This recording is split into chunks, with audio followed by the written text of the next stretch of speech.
Hello, everyone. Welcome very much to all of you joining us here in person and online to this session on rewiring diplomacy, what happens when AI joins the Foreign Service. I'm Federica du Pasquier with GESDA, and I'm joined here today by a panel of bringing very diverse perspectives. You can look at all of their detailed bios on the GESDA app, but I'll just name them. So Claude Bruderlein, who's an associate professor at the Harvard Kennedy School, Ambassador Lamia Abusedra, who's the Libyan ambassador and permanent representative here in Geneva, Jérôme Crettol, the founder and CEO of DiploTools, and Mark Freeman, the executive director of the Institute for Integrated Transitions, IFIT. And I am asked to tell you that you can contribute to the conversation on social media by following #GESDA. Okay, so what happens when AI joins the Foreign Service? My first question, perhaps, to all of you, and perhaps we'll start with you, Lamia, since you're the ambassador on the panel and an engineer. Has AI joined the Foreign Service? What impact is it having today? Well, thank you very much for such a very important question. This is very difficult, actually, to reply to, because definitely AI is playing an important role in every aspect in life. You can feel it. Everyone is talking about it, but how can we measure it? That is the problem. For me, I think there is 3 levels that we should look into. The first level is the obvious one, where AI as a tool for diplomats, for traditional diplomats. So diplomats and their missions and negotiating whatever they have in their mandates can use AI as a tool. And I think that is the most worked on. However, also diplomats as negotiators have AI as a subject, where regulations need to be negotiated throughout the diplomatic world, across nations. So yes, as a subject. So as a tool and as a subject. These 2 are obvious. The third is a little bit tricky, where AI is changing the game. So really, it's redefining diplomacy. It's redefining the boundaries between countries. What does a country mean geographically, on the ground, or in another dimension? What is boundaries between group of people or group of entities? These kind of new knowledge, new beings, let's call them, are defining a new world that is being shaped parallel to our world. So the third dimension is the most exciting for me, where AI is part of a new developing world parallel to our world. Thank you very much. If we stick to the first point you mentioned on AI as a tool and negotiations, AI used as a tool in negotiations. Claude, you've been working on this topic of AI negotiations for a while now, a few years. What do you see? What is the state of play? Has AI joined the Foreign Service? Absolutely. I mean, the data shows that now about half the Foreign Service civil servants are using AI at least weekly, or for some of them daily. It has been integrated into many of the applications, like Microsoft 365. You have Copilot available. Each time you use Google, you're using AI. The first set of responses is probabilistic. So AI is in the toolkit of Foreign Service, and it is spreading quickly.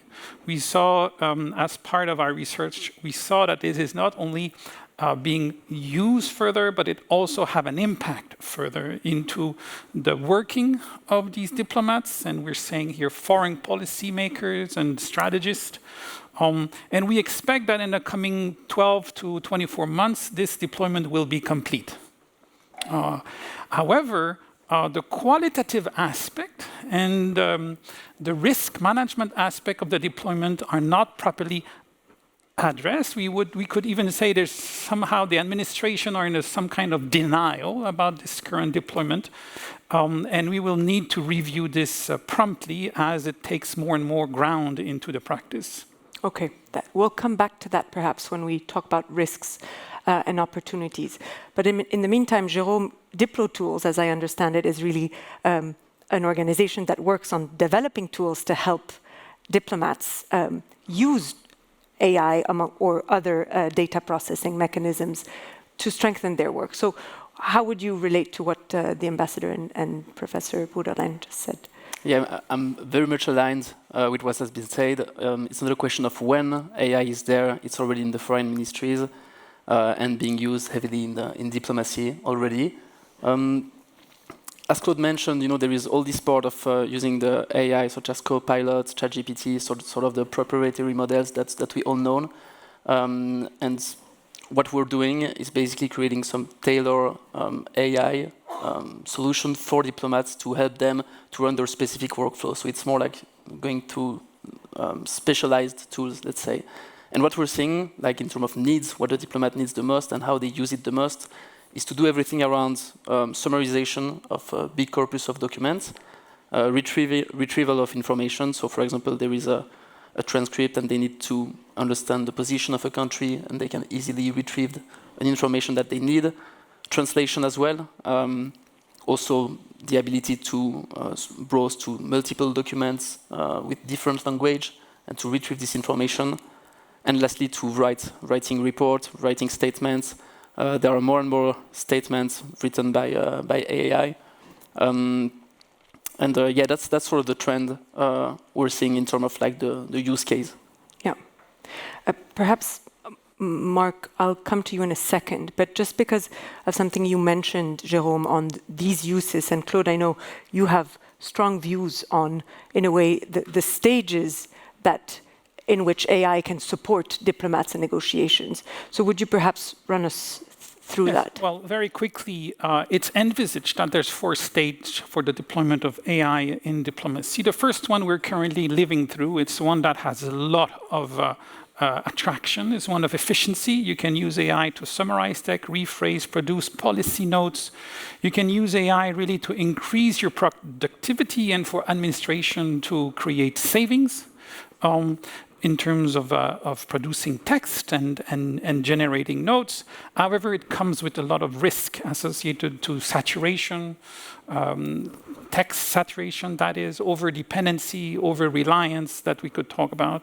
The second stage is if you don't fall into this trap, because efficiency is really a trap. You become more and more productive, but more and more is required from you as you gain this productivity. The second stage is to use AI in a much more adequate way for strategic planning, critical thinking, structural analysis, where you can craft, as the model of DiploTools, you can craft model to be much more efficacious to your sense of purpose.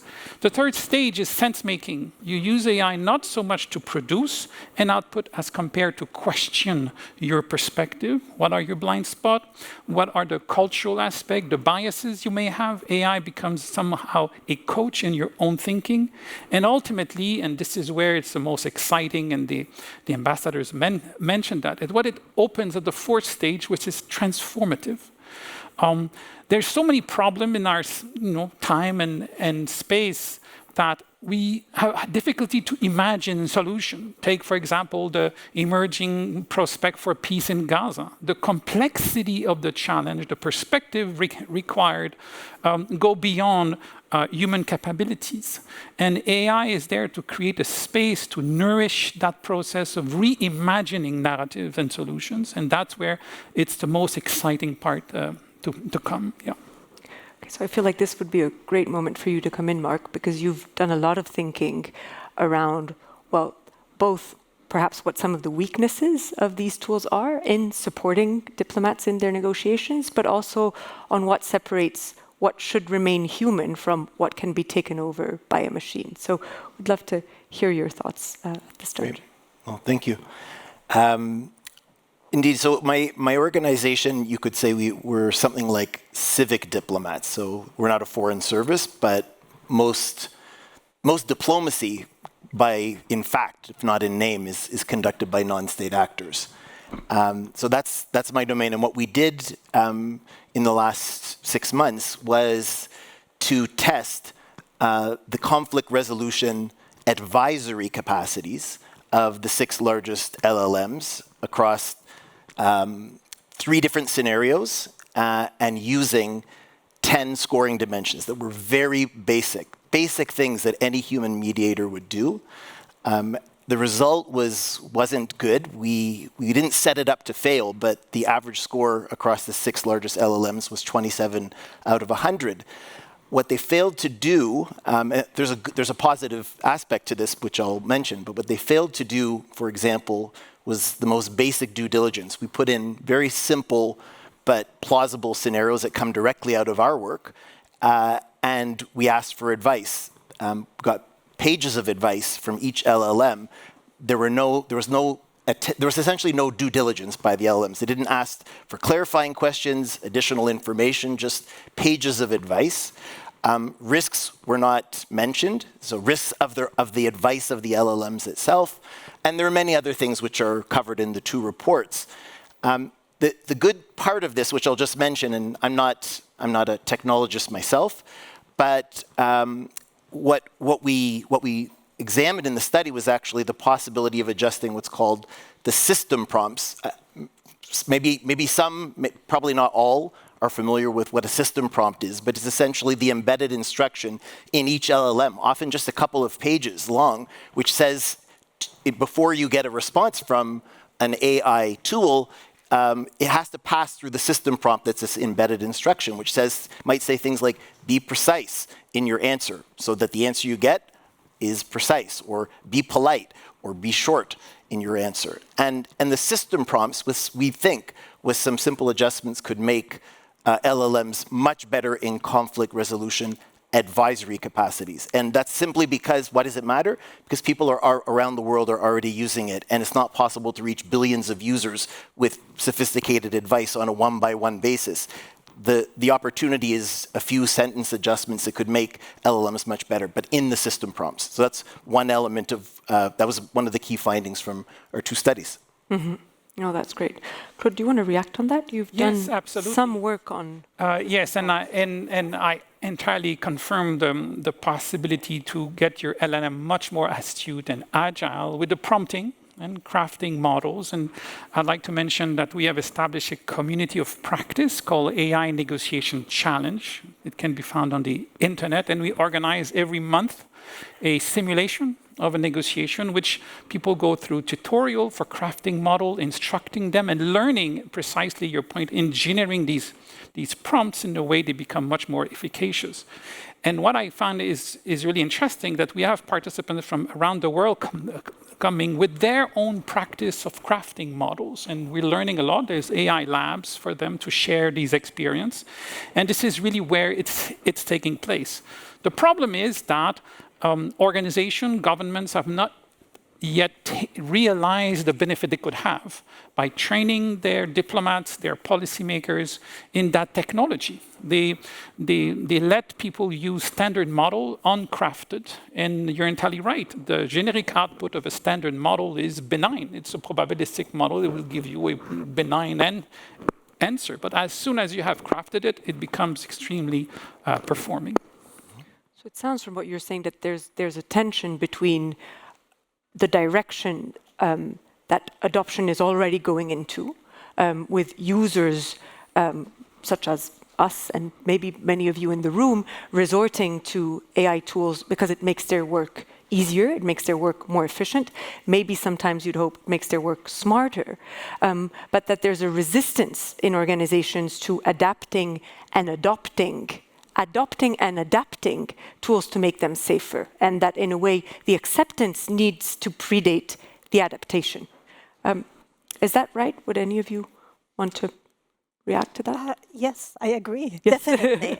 Reform is definitely always a very difficult process to go through, especially when you have an entity that is established, well established, and it's working. The machine is working. It's like a foreign ministry or ministries in general. We're just talking about diplomacy, so this is the example. But it's very difficult to change even simple way of doing things. Now, to bring in tools like what we're talking about, artificial intelligence, this is, whoa. And not only that, not only talking about individual countries, or we're also talking about the relation between missions here in Geneva from different countries, and the relations with the organizations here in Geneva is really is depending on the countries themselves and how they really adopt these tools. So we're looking into a huge shift in the performance between different missions now. It's very clear, and the relations with organizations like technical organizations, with the diplomatic world, like the ITU, for example, where they offer support. Diplo, of course, is one of the organizations that missions reach out to, and we're trying to find our way. But the relations and adopting these technologies, although they're clear to members of the missions as individuals here in Geneva, it's far away for how we do work back home. And this is true for not only my country, but many of the missions that we're interacting.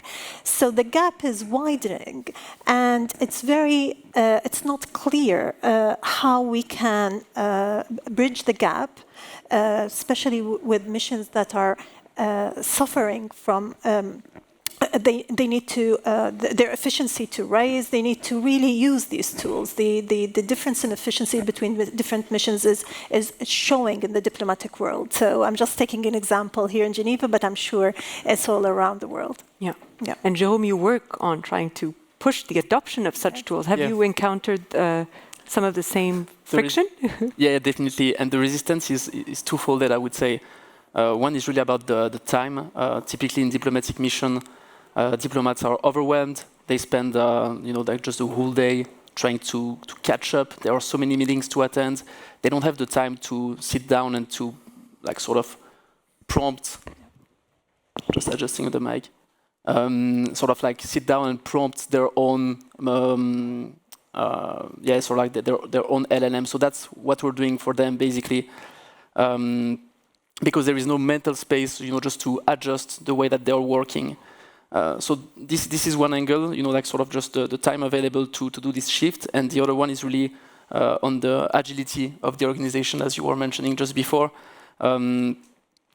And that's actually really interesting to see how countries and foreign ministries are reacting to change, basically. And something we like to say at DiploTools is always AI basically should be seen as a test to see how organizations answer to change and how flexible they are, and not just like a new technology. And I believe that if leaders in foreign ministers would see AI as a possibility to react to a change and to have an organization that is reactive and able to transform itself, it would definitely be an opportunity for organization like that to transform and to adapt. What I'm hearing you say, though, Mark, as well, is there's the need, and actually many of you, is there's in a way a need to adapt, but there should also be a form of pressure to adapt the tools, for them to actually be able to respond to the specific circumstances that we're talking about in terms of diplomacy. Mark? Well, if I may, I mean, we're using the word tools a lot, and I think that's actually the right word, and maybe that's a way to manage a particular risk when it comes to integrating AI into diplomacy. Because, again, without being a technologist, I mean, AI is a form of non-human intelligence, and there's a particular kind of reasoning that AI can't do because it's just basically math and codes and patterns. And that's ethical reasoning, moral reasoning. And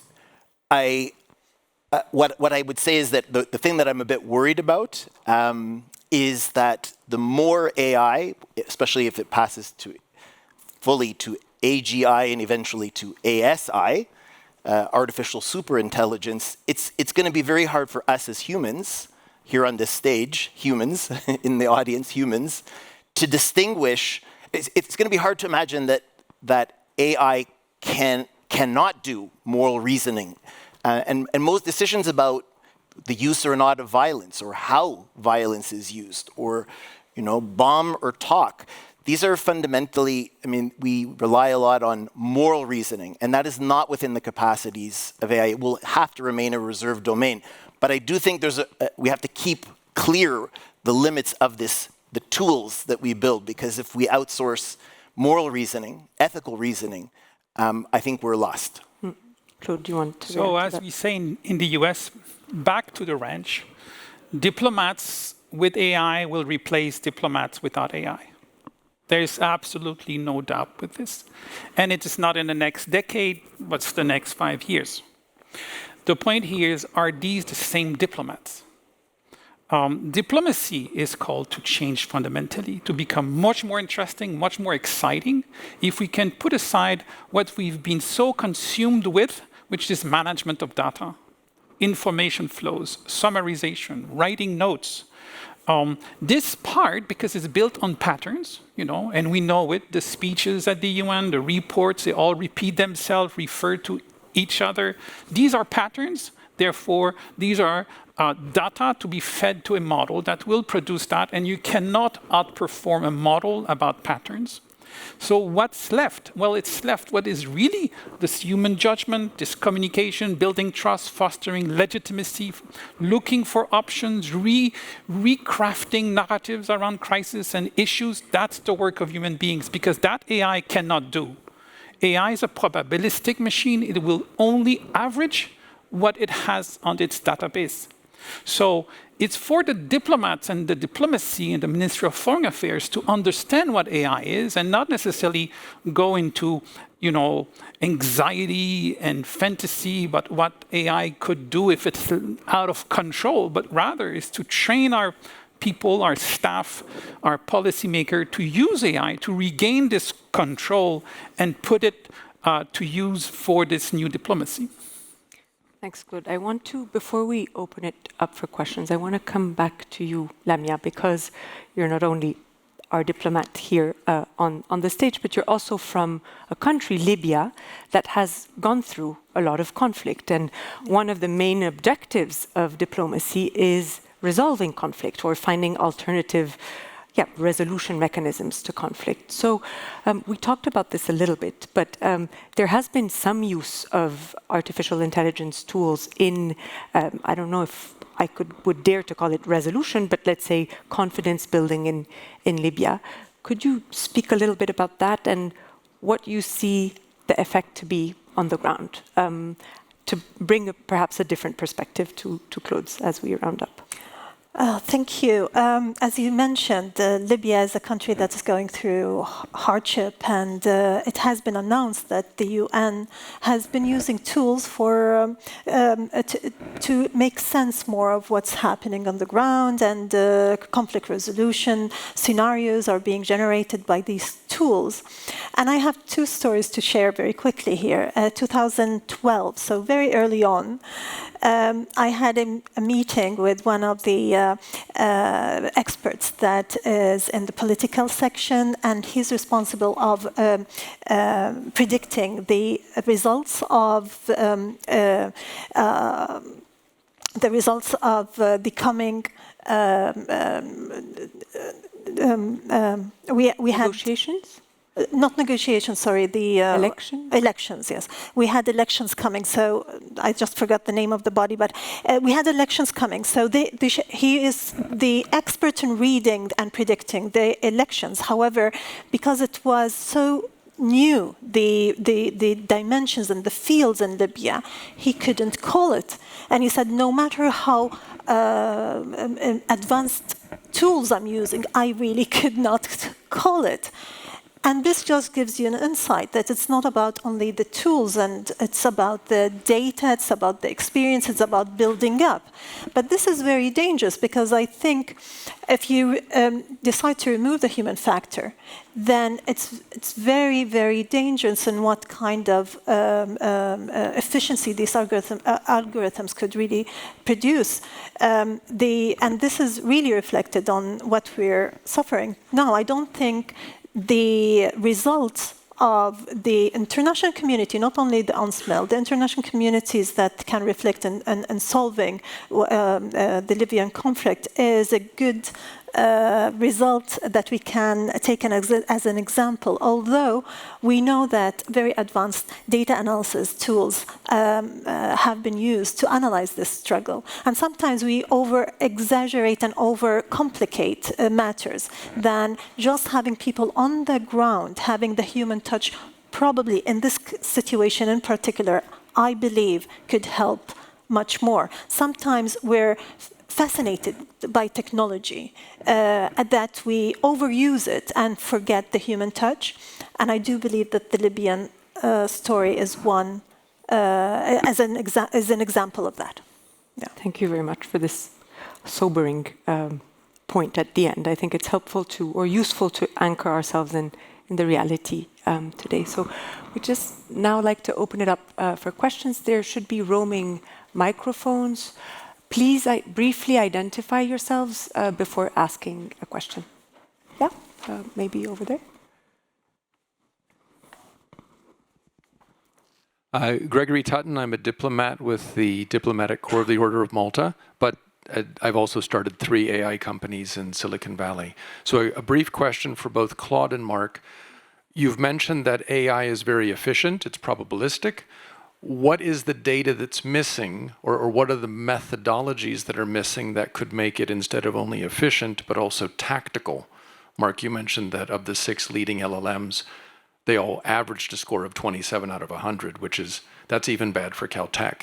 So what is the data that's missing? How could you improve probability, or do we need a completely different type of AI methodology to have it useful in these contexts for diplomacy and conflict resolution? Thanks. Mark, do you want to start? Would you want us to respond? I didn't know if it was one by one or in a batch, but that's fine. I think up to you. Or maybe you're right. Maybe we'll take a few, just in the interest of time, and then respond. So maybe over there in the middle. These are very bright lights. So. Yeah, thanks so much. My name is Yoshi from Gavi, the Vaxland. My question relates to the AI sovereignty. What is very interesting with DiploTools is that it's the only tool which comes from Switzerland, based on Apertus. Whereas all the other LLMs, the most common ones, they come from one particular continent. What is the risk of being overly reliant on LLMs coming from one continent? And should each country develop eventually its own LLM to be more independent? Thank you. Maybe here at the front. Thank you very much. Fascinating insights from all the panelists.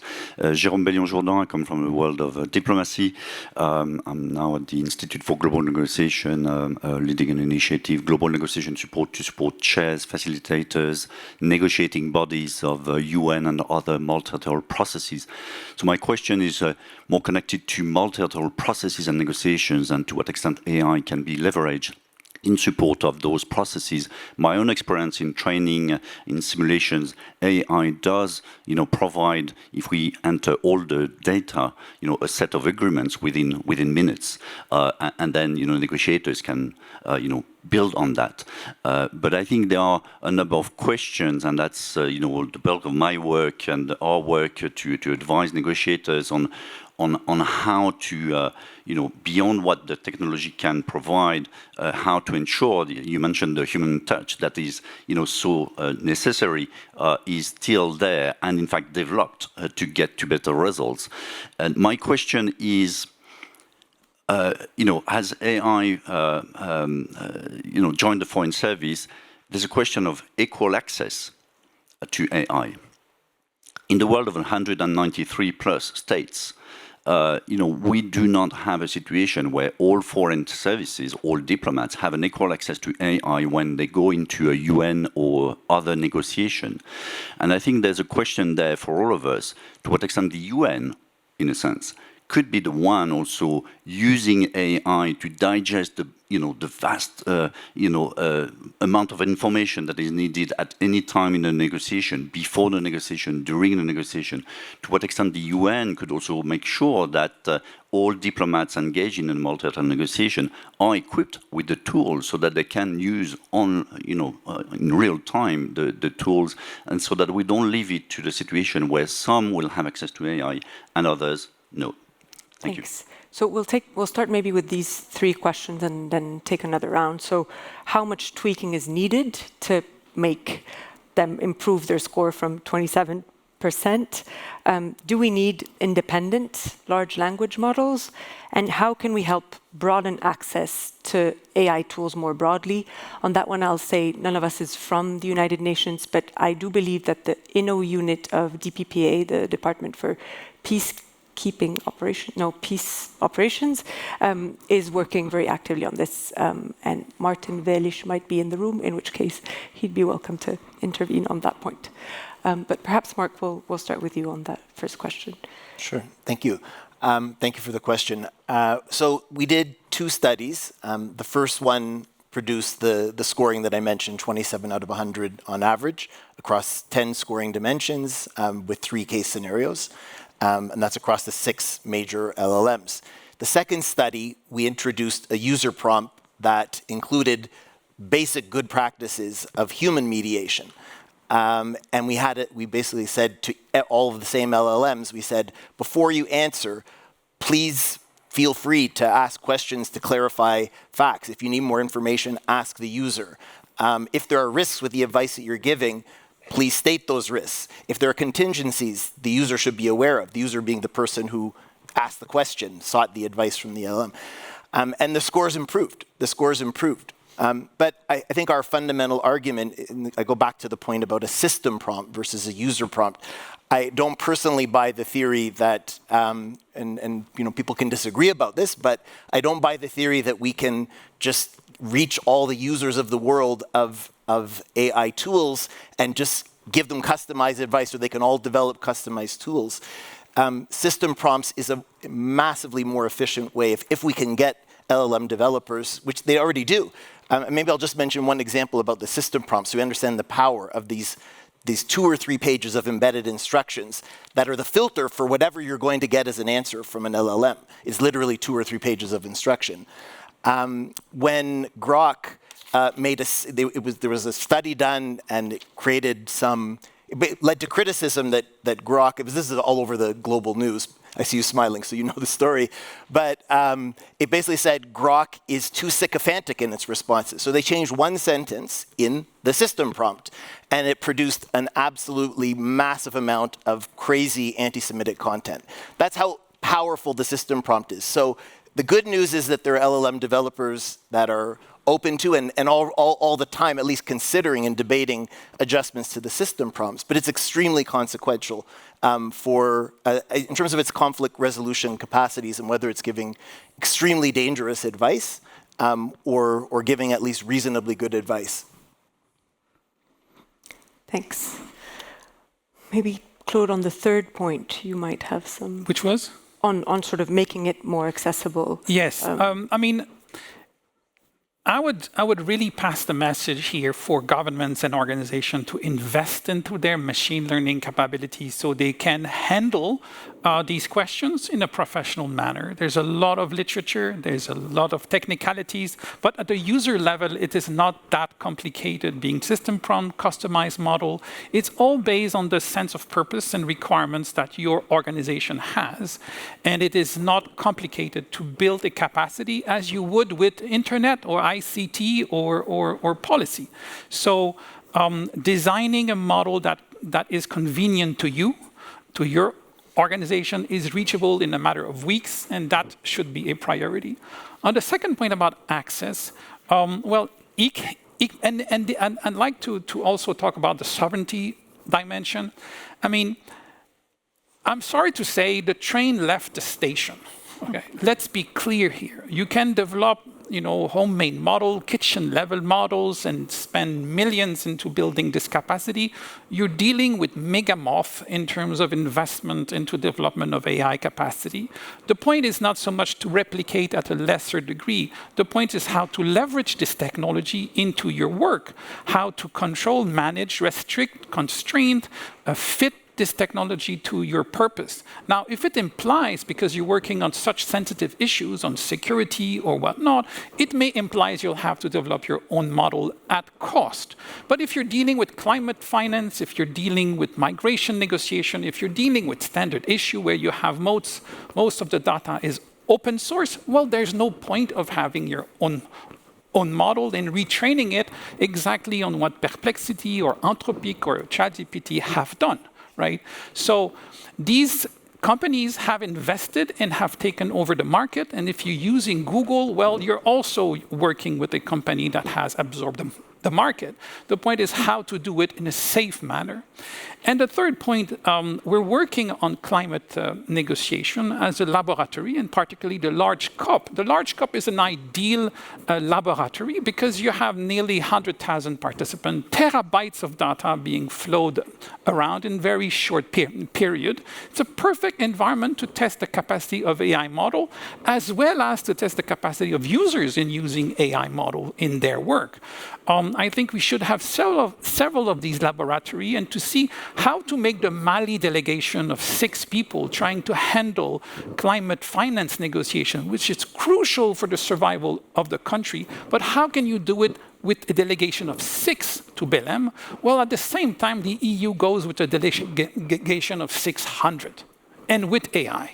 So this is a huge challenge. Not so much the use of the AI model, but simply the power relationship already entrenched into the relationship between countries in the large multilateral conference. AI can help, and it will be a topic of investment for more equity. But we need first to recognize the leverage it may have in establishing a sense of visibility and understanding in these large events. So there's actually a big promise in terms of facilitating access to information, of enabling participation, where there have been also traditional very big discrepancies in ability to access some conversations. We'll take 2 more questions very briefly because we only have a few minutes left. Yes, sir.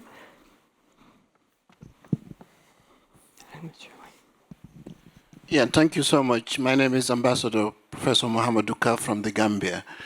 I'm curious what the panel's perspective is on the nexus of values as it shapes AI for diplomacy.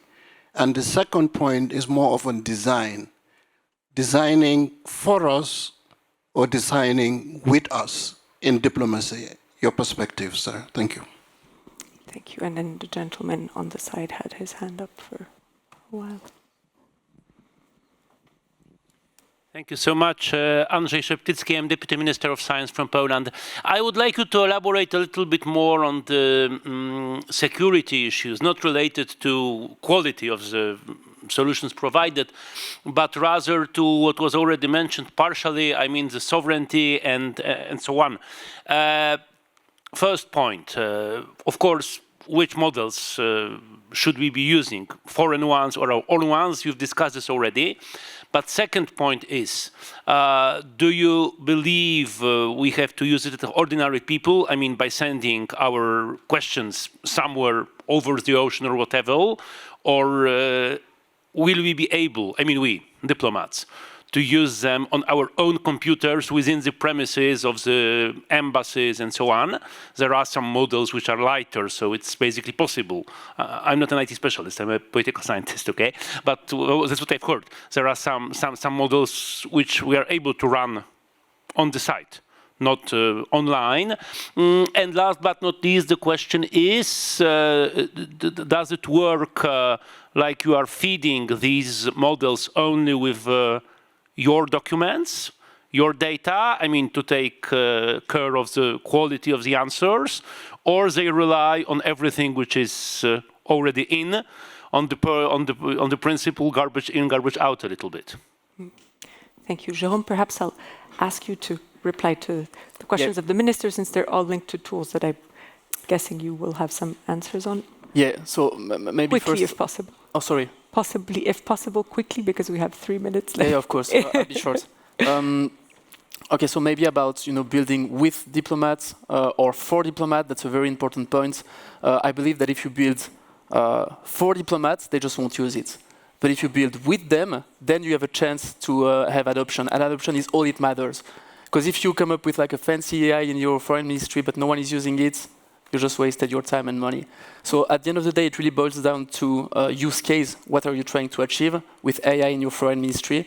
Are you handling sensitive data or not? Do you need like architecture that are non-biased and trained for your specific use case? Or are you just trying to summarize, big corpus of documents? Like that basically is how you then answer, okay, I need something that is on my own machine. I need to train my own model. I need something that is sovereign. I need to invest in, using Aperture, for example, to recreate my own model from scratch, or can I just use OpenAI and use their good model that I can pre-train a bit more for my use case? Thanks. Yeah, I think there's very important points that have been raised through the questions here today, touching on equal access and sovereignty. I think these are two very important questions that are being debated in most, if not all, countries. The decision on that is still under debate, to be honest. Some countries have went for AI and really used those tools and really are out there. However, I must say other countries are still lacking, and that is a danger that we need to, as you mentioned, the train has left the station. So this is a real danger, and it comes down to trust. But this is also for all science, isn't it? There is a good point in the diplomatic world. So we are seeing more and more ambassadors for technology, different names, different countries. But also there is common strategies for AI, the African common strategies for AI, and there is lots of documentation, and different nations are really looking deeply and strongly into the AI aspect, using it, regulating it, and otherwise. Okay, Mark, last words. It was just to respond on a point that I neglected to mention, but I think is fundamental. I'll just say quickly, really about information security. Many, but maybe not all of you may know, the word diplomacy comes from ancient Greek term diploma, which means a sheet folded in half so that you can't see the contents.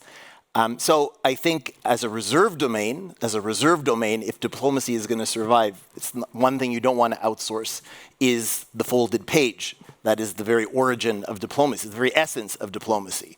And as I said, I think I said it earlier, but I'll just mention it quickly again, which is I do think moral reasoning should not be outsourced. And it could happen easily because it will get harder and harder to distinguish non-human intelligence from human intelligence as we move to AGI and ASI. Sorry for being so long. No, absolutely not. Thank you so much. I will try and summarize this conversation in 5 points, which I am not going to do justice to.